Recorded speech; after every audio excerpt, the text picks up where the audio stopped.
టాలీవుడ్ లో అభిమానులు ఆసక్తిగా ఎదురుచూసిన క్షణం ఎట్టకేలకు నిజమైంది. విజయ్ దేవరకొండ, రష్మిక మందన్న వివాహ బంధంలోకి అడుగుపెట్టారు. రాజస్థాన్లోని ఉదయ్పూర్లో గురువారం అంగరంగ వైభవంగా జరిగిన ఈ వేడుకలో కుటుంబ సభ్యులు, సన్నిహితులు పాల్గొన్నారు.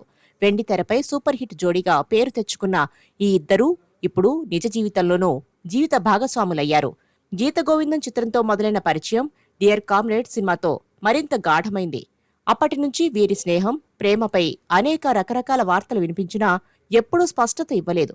అయితే 7 ఏళ్ల అనుబంధానికి ముద్ర వేస్తూ ఇప్పుడు పెళ్లి ద్వారా తమ బంధాన్ని ప్రపంచానికి తెలియజేశారు. వివాహానంతరం సోషల్ మీడియాలో ఫోటోలు పంచుకున్న విజయ్, నా ప్రాణ స్నేహితురాలే ఇప్పుడు నా జీవిత భాగస్వామి అంటూ భావోద్వేగంగా పేర్కొన్నారు. రష్మిక కూడా మిస్టర్ విజయ్ దేవరకొండ ఇదే నా ప్రపంచం అంటూ ఆనందాన్ని వ్యక్తం చేశారు. ఈ వార్తతో అభిమానులు ఆనందోత్సాహాల్లో మునిగిపోయారు. సోషల్ మీడియాలో శుభాకాంక్షల వెల్లువ కొనసాగుతోంది.